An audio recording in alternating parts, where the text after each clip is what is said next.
নমস্কার বন্ধুরা, বন্দনা রান্নাঘরে আপনাদেরকে স্বাগত জানাই।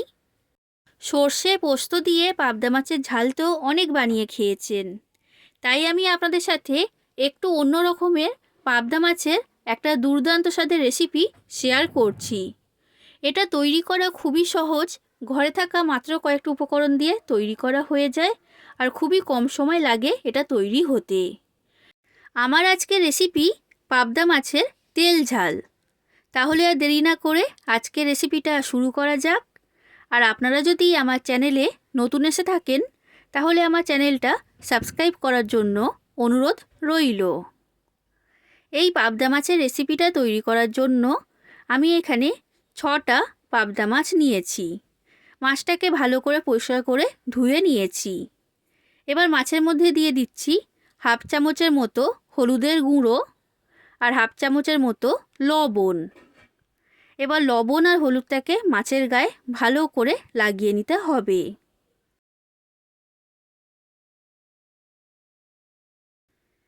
এটা লাগানো হয়ে গেছে।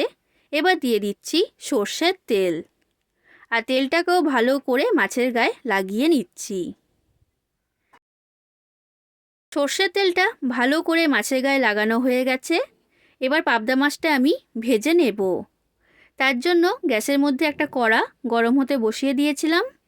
এবার কড়ার মধ্যে দিয়ে দিয়েছি পরিমাণ মতো সর্ষের তেল, আর তেলটাকে ভালো করে গরম করে নিয়েছি।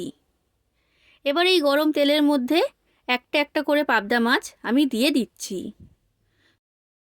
এবার গ্যাসের ফ্লেমটা মিডিয়াম থেকে হাই ফ্লেমে রেখে পাবদা মাছটাকে ভেজে নেব।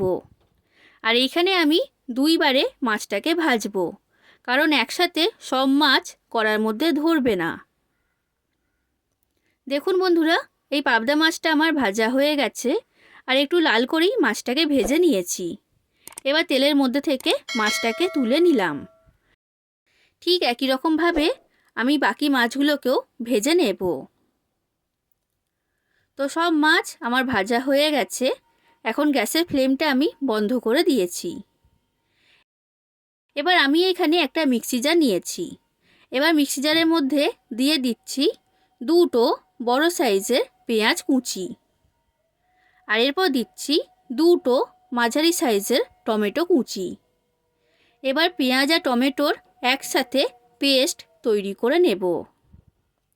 এই পেস্টটা তৈরি করা হয়ে গেছে, আর একদম মিহি করে পেস্টটাকে তৈরি করেছি। এবার আমি রান্নার দিকে চলে যাচ্ছি। মাছ ভাজার পর কড়াইতে যে তেল রয়েছে সেই তেলটাকে ভালো করে গরম করে নিয়েছি। এবার তেলের মধ্যে দিয়ে দিলাম হাফ চামচ কালো জিরে, আর এরপর দিচ্ছি তৈরি করে রাখা টমেটো আর পেঁয়াজের পেস্ট।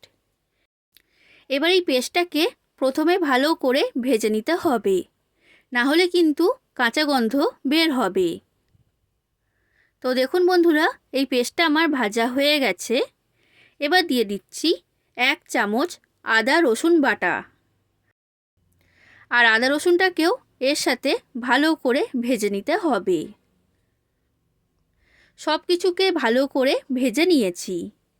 এবার গ্যাসের ফ্লেমটা আমি লো ফ্লেমে করে দিয়েছি। এবার দিয়ে দিচ্ছি হাফ চামচের মতো হলুদের গুঁড়ো, 1 চামচ লঙ্কার গুঁড়ো। যতটা ঝাল খেতে আপনারা পছন্দ করেন সেই অনুযায়ী এখানে দিয়ে দেবেন। এরপর দিচ্ছি স্বাদ অনুযায়ী লবণ আর স্বাদ অনুযায়ী চিনি। এবার মশলাটাকে আমি ভালো করে কষিয়ে নেব। যে মিক্সি জারের মধ্যে পেস্টটা তৈরি করেছিলাম সেটা ধুয়ে অল্প একটু জল এখানে দিয়ে দিলাম। জল দেওয়ার কারণে মশলাটা কষানোর সময় পুড়ে যাবে না। তো মশলাটাকে 1 মিনিটের মতো কষিয়ে নিচ্ছি।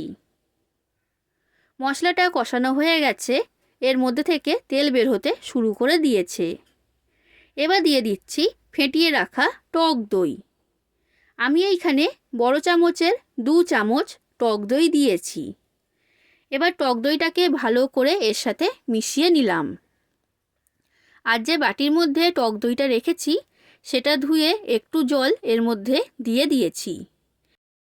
এবার টক দইটাকে ভালো করে কষিয়ে নিতে হবে প্রায় 3 থেকে 4 মিনিটের মতো। যতক্ষণ না এর মধ্যে থেকে তেল বের হচ্ছে ততক্ষণ এটাকে কষাতে হবে। বন্ধুরা, আপনাদের যদি এই পাবদা মাছের তেল ঝালের রেসিপিটা ভালো লাগে তাহলে অবশ্যই একটা লাইক করে দেবেন, যতটা সম্ভব ততটা শেয়ার করে দেবেন, আর কমেন্ট করে জানাবেন কেমন লেগেছে রেসিপিটা। আর আমার রেসিপিটা যদি এতদূর পর্যন্ত আপনারা দেখে থাকেন তাহলে অবশ্যই আমার চ্যানেলটা সাবস্ক্রাইব করে দেবেন। দেখুন বন্ধুরা, প্রায় 4 মিনিটের মতো এটাকে আমি কষিয়ে নিয়েছি আর এর মধ্যে থেকে তেল বের হতে শুরু করে দিয়েছে। এবার লো ফ্লেমে রেখে কড়াটা ঢাকা দিয়ে আরও 1 মিনিট এটাকে আমি কষিয়ে নেব। 1 মিনিট হয়ে গেছে বন্ধুরা, কড়া ঢাকনাটা আমি খুলে নিয়েছি। খুব ভালো মতো মশলাটা কষানো হয়ে গেছে, এর রঙটা একদমই পাল্টিয়ে গেছে আর প্রচুর পরিমাণে তেল বের হয়েছে। এবার দিয়ে দিচ্ছি পরিমাণ মতো জল। আপনারা যতটা গ্রেভি রাখতে পছন্দ করবেন সেই অনুযায়ী জলটা এখানে দিয়ে দেবেন। জলটাকে ভালো করে মিশিয়ে নিয়েছি। এবার মিডিয়াম থেকে হাই ফ্লেমে রেখে কড়াটা ঢাকা দিয়ে গ্রেভিটাকে ফুটিয়ে নেব। দেখুন বন্ধুরা, 5 মিনিট পর কড়া ঢাকনাটা আমি খুলে নিয়েছি। গ্রেভিটা এখন তৈরি হয়ে গেছে।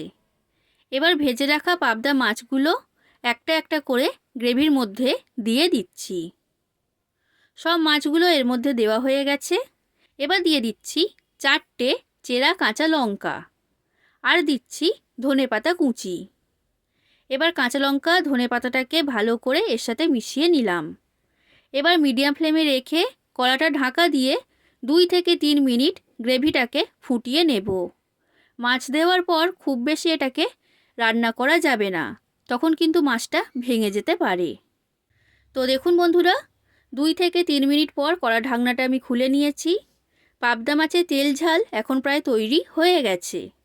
নামানোর আগে আমি এর মধ্যে দিয়ে দিচ্ছি সামান্য পরিমাণ শাহি গরম মশলা। এবার শাহি গরম মশলাটা ভালো করে মিশিয়ে নিলাম। তৈরি হয়ে গেল পাবদা মাছের তেল ঝাল। এটা পরিবেশন করার জন্য সম্পূর্ণ তৈরি। তাহলে বন্ধুরা, আপনারা বাড়িতে পাবদা মাছের তেল ঝাল তৈরি করবেন আর কেমন লেগেছে সেটা কমেন্ট করে আমাকে জানাবেন। আজ আসি বন্ধুরা, আবার দেখা হবে অন্য কোনো দিন অন্য কোনো রেসিপির সাথে। ধন্যবাদ।